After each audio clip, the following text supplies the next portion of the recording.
Muito bem, pessoal. Vamos dar início a uma aula de fotossíntese, né? Uma videoaula, onde nós veremos a fotossíntese no, no aspecto mais agronômico dela, né? Não tanto não tanto sobre o aspecto da bioquímica, que vocês já tiveram, né, na disciplina de bioquímica. Então, nós vamos dar esse enfoque mais voltado para a área de viticultura, que é o objeto do curso de vocês. Muito bem.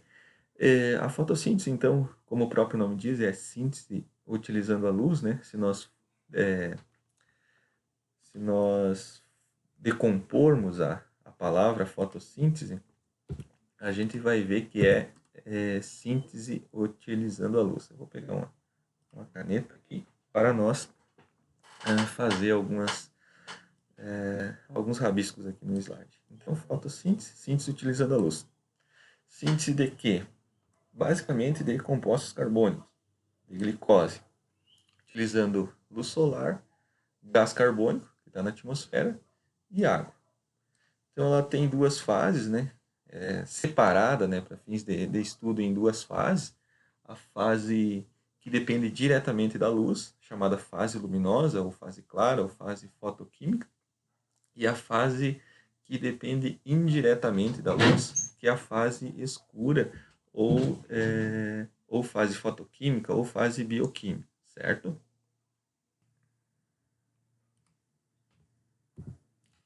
Bom, o início da descoberta da fotossíntese, né, foi em 1771, então, onde começou-se os primeiros estudos, né? O que se conhece hoje de fotossíntese não é resultado de um único experimento, de uma única pessoa, né? É uma soma de achados, né, descobertas da ciência, que culminaram, né, nesse entendimento que a gente tem hoje. Que a fotossíntese em si resume-se a essa equação aqui. Então, CO2, água mais luz solar vai resultar na produção de glicose, né? Energia mais oxigênio, certo? Então, ela se resume basicamente a isso.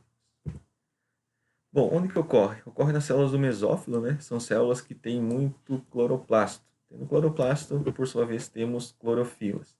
Clorofilas são os pigmentos, né, que absorvem a luz solar. Em que local que ocorrem essas reações, né, da fotossíntese? A fase luminosa, ela ocorre no tilacoide. Tilacoide, então, são compartimentos, né, que tem dentro do cloroplasto. Nessa primeira fase, o resultado dela é a síntese de ATP e NADPH. São duas moléculas ricas em energia que vão ser usadas, né, para a fixação do carbono, ou fase de carboxilação, ou fase escura, que então fará a síntese da glicose usando o CO2 e essas moléculas ricas em energia. Onde que ocorre essa segunda etapa, essa fase escura da fotossíntese? Ocorre no estroma do cloroplasto. Então, revejam essas estruturas para vocês terem mais visibilidade, né, de onde ocorre essas duas fases da fotossíntese, certo? Vamos lá. Então, no cloroplasto, a energia solar, então a energia que vem do Sol, é convertida em energia química por dois fotossistemas. Fotossistemas, então, são dois locais na membrana do tilacoide que tem, onde ocorrem reações, né, bioquímicas que são frutos dessa coleta de luz solar, né? Então, essa captura de energia solar, ou conversão dela, né? Então, a agricultura nada mais é do que coletar essa energia solar, né, e transformá-la em energia química, né, energia na forma de ATP e NADPH no primeiro momento, e depois numa molécula de carbono, numa glicose, numa amida, certo? Então, ocorre nesses dois centros de reação. Bom, um experimento chave para a descoberta da fotossíntese, né,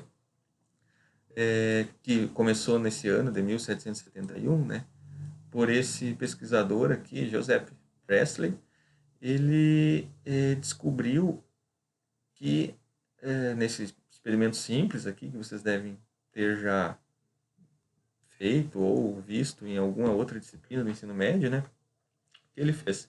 Colocou uma vela acesa e tampou ela com esse compartimento de vidro. Observou que a vela apagou. Colocou um rato vivo, né? Tampou ele, vedou, o rato morreu. Quando ele coloca uma planta, ele observou que o ar foi purificado, ou seja, aconteceu alguma coisa que melhorou o ar ali naquele ambiente, que permitiu que a vela ficasse acesa e que o ratinho ali permanecesse vivo. Então, temos aqui a primeira descoberta onde temos no efeito prático aqui a liberação do oxigênio, né, pela fotossíntese, que permite então a combustão e a respiração por esse animal. Muito bem, em 779, esse Jan aqui ele descobriu o papel da luz, né? Então também experimentalmente se teve o entendimento que a luz era necessária para a fotossíntese. Muito bem, vamos falar um pouco da fase fotoquímica, ou fase clara. Nessa fase, a gente tem que entender muito bem o papel da luz, ou na verdade, como que ocorre essa absorção da energia solar e transformação no ATP e no NADPH. Então, a luz ela pode possui uma característica de onda, né? Então, as ondas eletromagnéticas, ou pode ter uma característica de partícula. Então, seria uma unidade de luz. Como que a luz se propaga? Então, ela se propaga através de ondas eletromagnéticas, né, na atmosfera, né, saindo do Sol. A luz, quando ela é considerada como uma partícula, ela se chama fóton. Então, fóton a fotossíntese, né, vem desse fóton que está relacionado com a luz, ou seja, como que a luz se propaga. Então, cada fóton desse ele tem uma quantidade de energia que se chama quanta, ou quantum. Né? Então, seria uma energia que viaja com a luz, né, como uma partícula, e chega até a folha. Esse espectro eletromagnético, né, seria uma chuva, então, de fótons. Seria milhares de fótons chegando na superfície terrestre, né? Milhares de partículas. Né? Bom, essas ondas, né, eletromagnéticas, elas têm diversos comprimentos, né, de ondas. Então, tem comprimentos médios, comprimentos longos, comprimentos curtos, né. Cada faixa de comprimento, ela tem uma energia.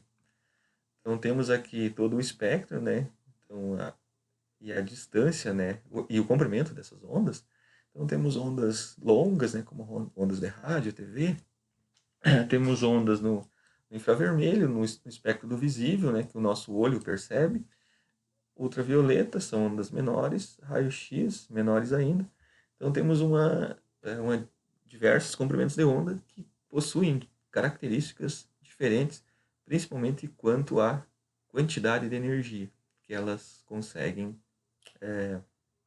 transmitir, carregar. Muito bem, dentro do espectro do visível, nós temos uma faixa que vai do torno de 400 a 700 nanômetros, que o nosso olho percebe. Então, essa faixa, ela tem, para cada faixa dessas, a gente consegue enxergar uma cor. Então, quando a gente enxerga uma cor, por exemplo, esse azul aqui numa superfície, quer dizer que aquela superfície absorve todos esses outros comprimentos de onda aqui e reflete somente o azul. Quando a gente enxerga uma superfície branca, quer dizer que ele está refletindo todo esse espectro, reflete todo o espectro, e o nosso olho enxerga essa cor branca. Quando a superfície absorve toda esse comprimento de onda, quando absorve todo, a gente enxerga o preto. Então, quando reflete todo o espectro, nós enxergamos o branco. Quando absorve todo o espectro do visível, a gente enxerga o preto. Então, vocês já devem ter notado, quando usam uma camiseta preta, quando sai no sol, ela esquenta mais comparado com a camiseta branca. Por que isso ocorre?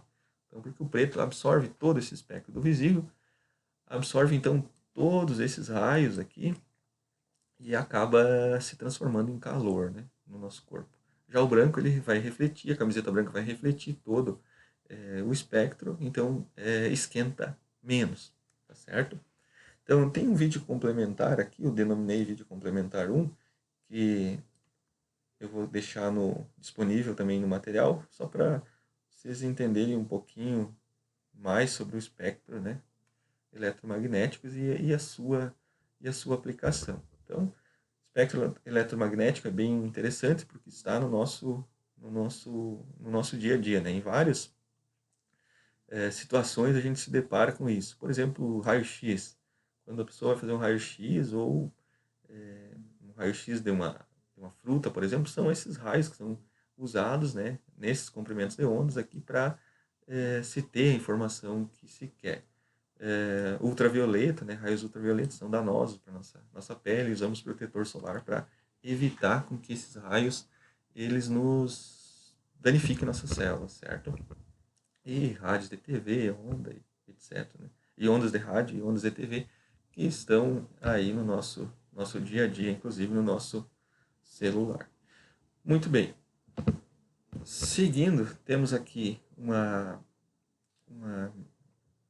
ilustrações, né, a respeito desse espectro eletromagnético, né, os comprimentos do visível, a faixa do visível, né. Como que a gente consegue ver isso? Fazendo uma abertura desse espectro aqui, com um prisma, por exemplo, é possível, ou quando vocês veem um arco-íris, por exemplo, né? O que é o arco-íris? São gotículas de água que, quando a radiação solar ela incide na gotícula, ela se abre e a gente consegue perceber várias cores, né, no arco-íris. Né? Então, é semelhante ao que a gente consegue ver no prisma aqui. Bom, mas como que isso interfere na nossa fotossíntese? Muito bem, temos aqui uma figura do livro do Thais Zeiger, que ele mostra qual a faixa, né, do espectro que as clorofilas absorvem. Então é essa verdinha aqui. Então é na faixa do 400 ao 700 nanômetros, né, 400, 700. Então que tem a absorção pela clorofila. Então de toda a emissão da radiação solar, né, emitida pelo Sol, parte então energia na superfície da Terra, que chega, né, uma parte menor chega na superfície da Terra, e uma parte dessas é o que a clorofila absorve. Então aqui só para ilustrar, né, temos o exemplo de clorofila A e clorofila B, absorvendo então nessa faixa aqui mais do azul e do vermelho. Como que se compreendeu o papel da luz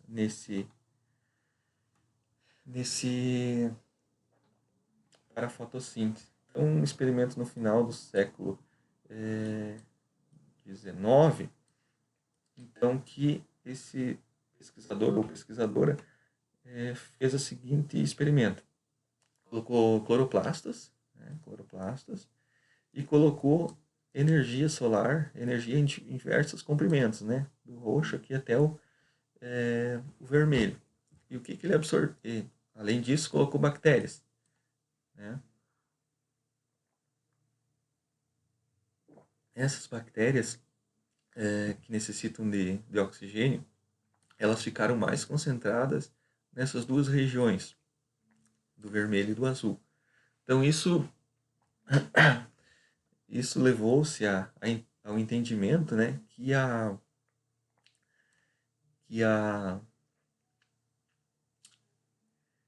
que são essas faixas, né, do espectro eletromagnético que são mais efetivos para a fotossíntese. Quem for estudar um pouco mais a fundo a fotossíntese, né, foi feito experimento separado, né, colocando só luz azul e só luz vermelha, isolado, para ver o resultado. O que foi a conclusão? É que esses dois comprimentos de ondas, eles têm que atuar junto para se ter um efeito sinérgico e uma maior eficiência na fotossíntese. Quando os cloroplastos estão expostos a esses comprimentos de onda separados, né? A soma do resultado dos dois dá menor do que quando os dois comprimentos de onda são fornecidos conjuntamente. Bom, mas como que ocorre essa absorção, então, pela folha? Então, lá no cloroplasto temos o tilacoide, isso, na célula temos o cloroplasto, temos o tilacoide e temos a membrana do tilacoide. Nessa membrana tem proteínas agrupadas em complexos, né, que têm clorofila. Essas clorofilas, então, elas absorvem um fóton de luz, né? Então, clorofila mais um fóton de luz resulta numa clorofila no estado excitado. O que é isso? Então, clorofila no estado excitado, um elétron pula uma camada eletrônica pela absorção de luz. Então, quando a luz incide aqui, esse elétron pula, né, da última camada aqui, e a clorofila fica nesse estado rico em energia. Essa energia, então, ela pode ter vários caminhos, né? Mais especificamente 5 caminhos que a gente vai ver mais adiante. Esse estado, né, que a clorofila fica permanece por alguns nanosegundos, né? Então é muito rápido esse evento, né? Eu ajustei aqui o texto para aparecer, né? São por alguns nanosegundos, né? Seria 1 vezes 10 na menos 9. Então, um tempo extremamente pequeno. Muito bem. Então, esse estado de excitação, ela tem 5 destinos para fazer com esse estado rico em energia que ela possui, né? Então, o que ela pode fazer? Pode gerar calor, simplesmente emitir um comprimento de onda maior que gera calor, emitir fluorescência, que é um comprimento de onda na faixa dos 620, 640 nanômetros, se não me engano, que faz com que ela dissipe essa energia absorvida do Sol. Ela pode reagir com oxigênio e formar espécies reativas de oxigênio, né? Por exemplo, peróxido de hidrogênio, oxigênio singleto, que são danosos para as células. Ou ela pode transferir para uma outra clorofila, então a clorofila recebe, transfere para outra, e essa outra vai transferir para outra, ou emitir calor, ou um quinto destino é por ressonância transferir para o centro de reação. Então, esse centro de reação será o local, né, onde será iniciado, né, uma transferência de elétrons. Nós vamos ver mais adiante, né? Então, do total de fótons, né, que a planta recebe, apenas 1/4 é convertido em energia para a planta, né? A maioria é perdido ou é recebido em excesso, né? E esse excesso a planta ela não consegue, né? A maquinaria fotossintética não consegue dar conta de transformar todo ele em glicose, né? Bom, os pigmentos que absorvem luz, né, são 2 grupos, né, muito importantes, né? Existem outros, né? Mas basicamente são clorofilas e carotenoides. O que os carotenoides fazem, né? Os pigmentos carotenoides, eles são considerados pigmentos acessórios. Eles ajudam a dissipar o excesso de energia, então, energia solar. Então é muito importante que as plantas tenham esses pigmentos carotenoides para que em momentos do dia onde a radiação é extremamente alta e a planta não consegue processar toda essa energia solar, os carotenoides eles fazem esse papel importante, certo? Então eles dissipam o excesso de energia. Por quê? Porque se tiver muita energia solar, o que pode acontecer? Ao invés de estar indo para o centro de reação, onde iniciará-se a transferência de elétrons, né, que vai resultar na síntese do NADPH e do ATP, se isso aqui tiver saturado, ou seja, tiver muito clorofila entregando essa energia para o centro de reação, o que pode acontecer? Pode acontecer de essa clorofila reagir com oxigênio e formar espécies reativas de oxigênio que causam o quê? Se vocês lembrarem lá da bioquímica, vão causar danos nas membranas das células. Então, a própria membrana plasmática, a membrana dos tilacoides serão danificadas. membrana danificada, o que resulta é morte, né, do organismo. Então isso é extremamente ruim. Então pigmentos carotenoides fazem esse papel crucial. Muito bem. Então só para relembrar aqui, então os cloroplastos, né, eles possuem, né, tilacoide. Esse tilacoide ele tem uma membrana, tem uma parte interna que se chama lumen, muito importante então nessas reações, e, e o recheio seria o que tem circundando esses cloroplastos se chama estroma, certo? O cloroplasto tem uma membrana interna e uma membrana externa. Então aqui em cima tem uma fotinho de microscópio, né? Um cloroplasto tem uma ervilha. Muito bem. Essa luz então é absorvida pelas clorofilas. Onde ficam essas clorofilas, né? Então essas clorofilas elas ficam num complexo antena. Antena por quê? Porque captura a luz. Então a luz chega, esses pigmentos, né, vão estar nesse complexo antena e a clorofila então vai transferir essa energia para o centro de reação, onde terá um doador de elétrons e um aceptor de elétrons. Aqui começa o esquema Z, que vocês devem lembrar da fotossíntese, lá que vocês viram na bioquímica, que é uma transferência de elétrons, né, através de várias proteínas, que vai resultar na produção da energia química na forma de ATP e NADPH. Então temos um doador de elétrons. Quem doa esse elétron? Então vamos ver mais adiante. Então, clorofilos e carotenoides se agrupam como complexo antena, capturam a luz e transferem essa luz para o centro de reação. Aqui só temos uma forma diferente de apresentá-la, né? Então tem clorofila A, clorofila B, carotenoides e o centro de reação. Bom, existem dois fotossistemas que operam junto, tal de fotossistema 2, ou P680, e fotossistema 1, chamado P700. Então eles se organizam numa estrutura, isso na membrana do tilacoide, né, para absorver essa energia solar. Então temos aqui em verde, né, aqui embaixo, temos os dois centros de reação, né, o P680 e o P700. Ambos operam juntos, né, ambos absorvem luz, possuem clorofila. Então, nesse primeiro centro de reação aqui, quando a luz é absorvida, vai iniciar-se uma transferência de elétrons. Para isso é necessário um doador de elétrons. Nessa fase, ocorre a quebra da molécula da água, a liberação de oxigênio, liberação de hidrogênio e também desse elétron que vai viajar por essa membrana, pela membrana do tilacoide, e possibilitar a síntese do ATP e do NADPH. Muito bem. Então, esse esquema aqui, denominado esquema Z, então nada mais é do que uma série de reações de oxirredução, onde um elétron recebe, uma molécula recebe um elétron, fica reduzido, e passa para outra, fica oxidado e assim por diante. Então, temos aceptores, né, e doadores de elétrons em cada uma dessas regiões aqui. Muito bem. Temos algumas proteínas importantes, como plastoquinona, plastohidroquinona, que a gente vai ver na sequência, né? Então, esse elétron ele vai sendo transferido aqui e vai resultar na síntese do NADPH.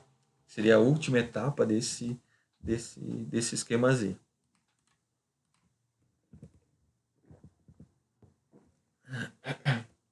Vou pular aqui para essa figura, onde nós temos o mesmo esquema Z, só que posicionado na membrana do tilacoide, né? Então temos a membrana aqui, temos o fotossistema 2, fotossistema 1, a energia solar sendo capturada. Essa energia, então, vai possibilitar a quebra da molécula da água, né? Temos H2O aqui sendo quebrada, liberação de oxigênio e a transferência desse elétron.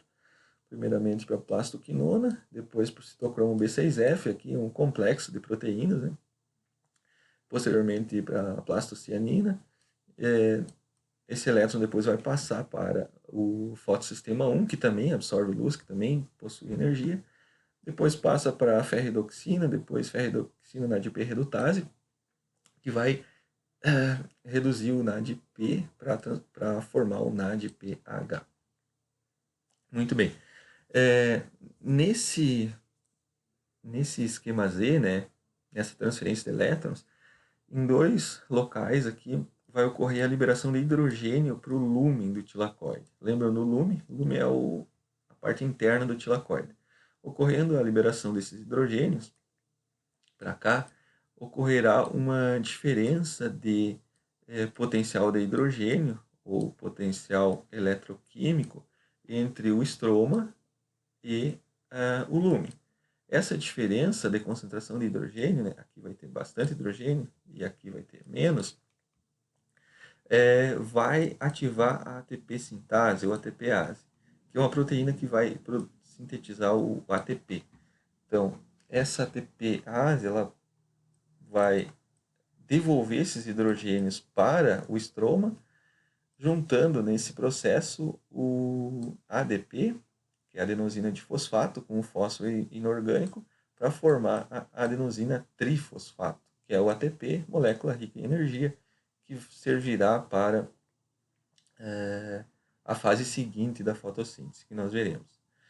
Muito bem, então, um dos locais onde ocorre um dos momentos, né, onde ocorre a liberação de hidrogênio é na quebra da molécula da água, e o outro é na transferência de elétrons da plastoquinona para o citocromo B6F, onde ele pega um hidrogênio que está no estroma e larga para dentro do lúmen.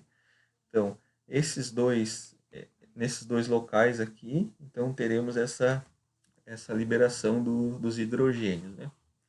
Então, essa diferença de pH que vai ter, né? Então, aqui vai ter um pH baixo, né? Muito hidrogênio, e aqui vai ter um pH alto, devido a ter menos hidrogênio. Então, essa diferença aqui ativa a ATP sintase. Muito bem. Então, esse esquema Z, ou fase clara da fotossíntese, né? Fase fotoquímica, tem como resultado a síntese do ATP e do NADPH, certo? Muito bem. Temos aqui um fato que ocorre, né, quando a planta precisa sintetizar bastante ATP sem ter muita síntese de NADPH, nem oxidar a água. Ela pode fazer o tal do fluxo cíclico de elétrons, né? O que a gente viu no slide anterior, ele é uma forma mais simplificada desse esquema aqui mais complexo, também retirado do livro Thais Zeiger, que mostra em detalhes, né, essa transferência de elétrons, né, entre o fotossistema 2, né, fotossistema 1, resultando na síntese do NADPH e do ATP. Muito bem, aqui nós vamos falar do fluxo cíclico de elétrons. O que acontece? Quando há necessidade de síntese de bastante ATP e a planta não precisa muito NADPH, ela pega esse elétron que está sendo transferido, né? Quebrou a molécula de água, está vindo esse elétron aqui. Vem o elétron sendo transferido, né? Aqui está ele. Então, ele vem até a ferridoxina, e da ferridoxina ele volta para o citocromo B6F.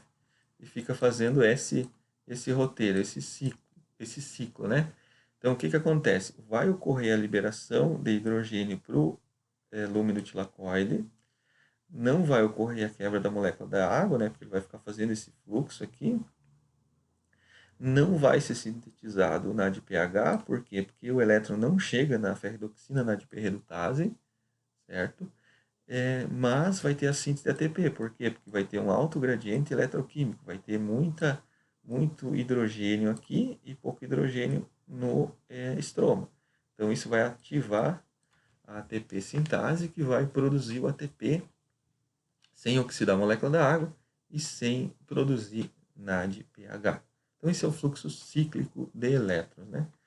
Então, fluxo cíclico é quando o elétron fica ciclando aqui e o fluxo acíclico, né, a denegação, né, seria o ciclo considerado, entre aspas, normal, né? O elétron sai da água e vai parar lá na de pH. Né? Então, aqui um outro esquema, exemplificando isso, né? Então, fluxo cíclico de elétrons, né? Só para demonstrar, né, de uma maneira diferente, mas é o que a gente viu no slide anterior. Bom, a síntese de ATP se chama fosforilação. Provavelmente vocês tenham visto na bioquímica, né? Então, fosforilação é em função do fósforo, né? Por isso esse nome, né? Fosforilar o ADP para formar o ATP. Então, síntese de ATP ou fosforilação são palavras sinônimas. Né? Aqui temos um detalhe da ATP sintase, né? De como está organizada estruturalmente essa proteína, né?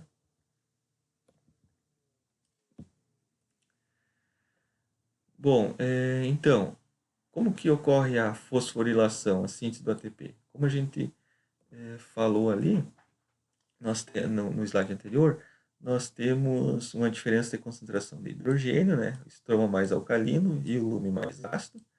Então, temos essa diferença elétrica, né? Diferença de potencial elétrico. Isso se chama também força motriz de prótons, né? Prótons e hidrogênio aqui são a força para fazer com que esse ATP seja sintetizado, né?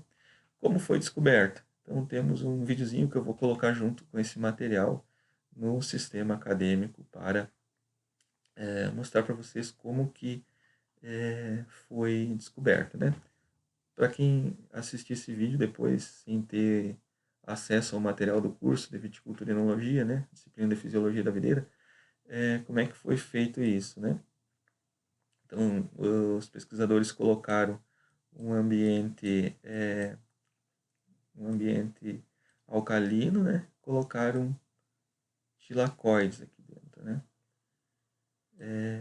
Esses tilacoides, então, eles estavam num pH alto, né?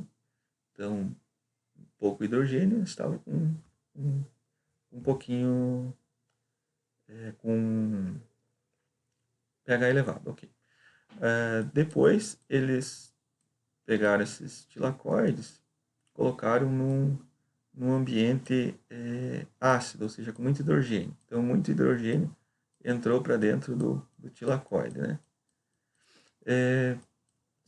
Pegando esses tilacoides e devolvendo para um ambiente novamente alcalino, então temos o ambiente com bastante, uma solução com pH alcalino, né? Pouco hidrogênio, e dentro do tilacoide, como eles estavam aqui nesse ambiente com bastante hidrogênio, eles foram transferidos, né, para esses hidrogênios ficaram concentrados dentro do tilacoide. Quando eles ficaram nessa solução alcalina, esses hidrogênios eles saíram, né, do tilacoide para a solução. E o que aconteceu nessa saída? Ocorreu a síntese de ATP, que é o que ocorre aqui nessa naturalmente, né, na síntese de ATP. Então, os hidrogênios que estavam dentro do lume do tilacoide saíram no caso aqui do teste foi para a solução, né, não foi para o estroma, né, foi para a solução, mas fazendo então a síntese do ATP. Então, fosforilação cíclica e acíclica, como comentado anteriormente, né, a cíclica, os elétrons saem do fotossistema 2, passam pelo citocromo B6F, fotossistema 1 e ATP sintase, né? Produz ATP, NADPH, oxida a água, gera oxigênio. No fluxo cíclico, ou fosforilação acíclica, né? Falando agora de fosforilação, ou seja, com foco na síntese de ATP. Os elétrons saem do fotossistema 1, passam pela ferredoxina, citocromo B6F e retornam para o fotossistema 1. Então, esse ciclo, né, produz ATP, não produz NADPH, não oxida a água e não gera oxigênio.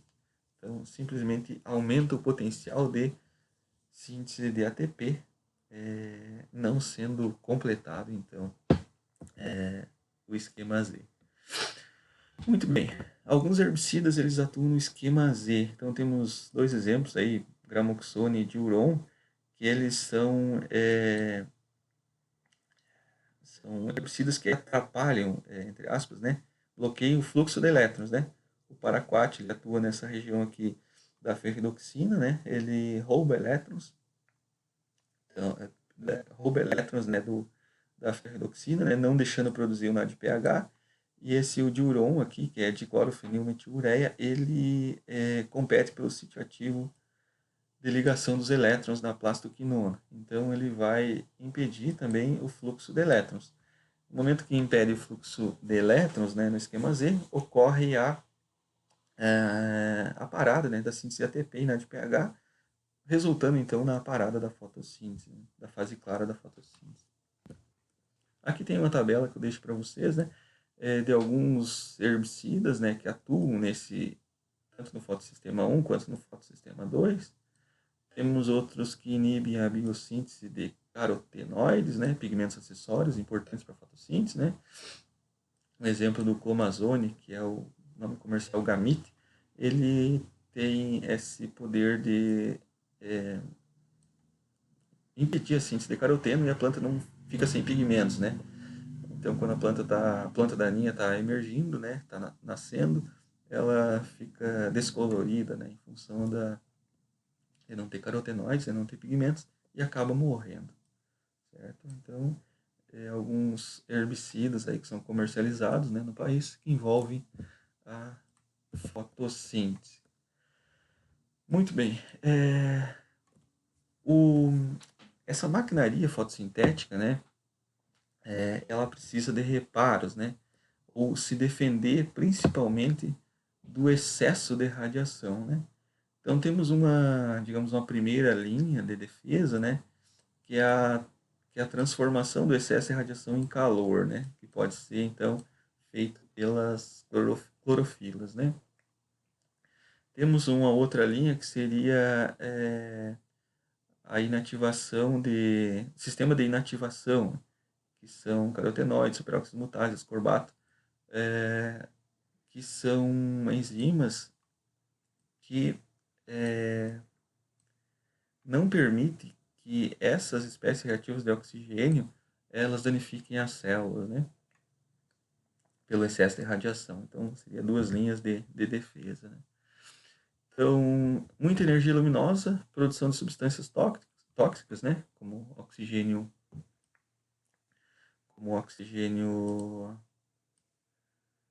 espécies reativas de oxigênio, né? Como peróxido de hidrogênio, superóxidos, oxigênio singleto. Então, os organismos fotossintéticos, eles apresentam um mecanismo de regulação ou um mecanismo de fotoproteção, né? Proteção com relação ao excesso de energia, né?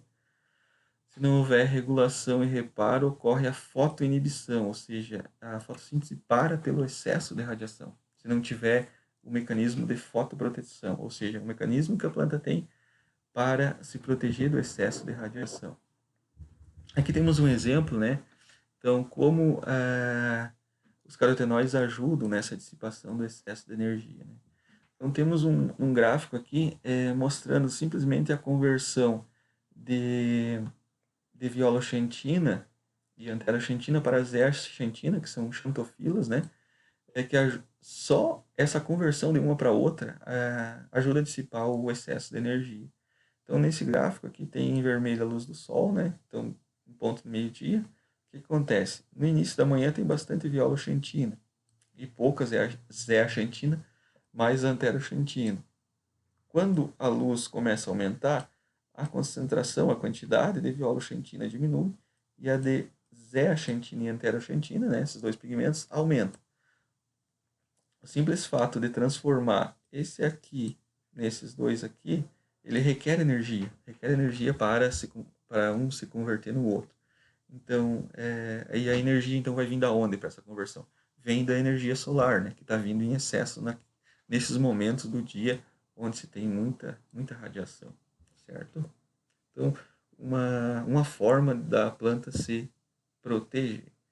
Muito bem, então a gente finaliza aqui esse vídeo sobre essa fase fotoquímica da fotossíntese, né? E alguns direcionamentos para a área de produção de plantas, certo?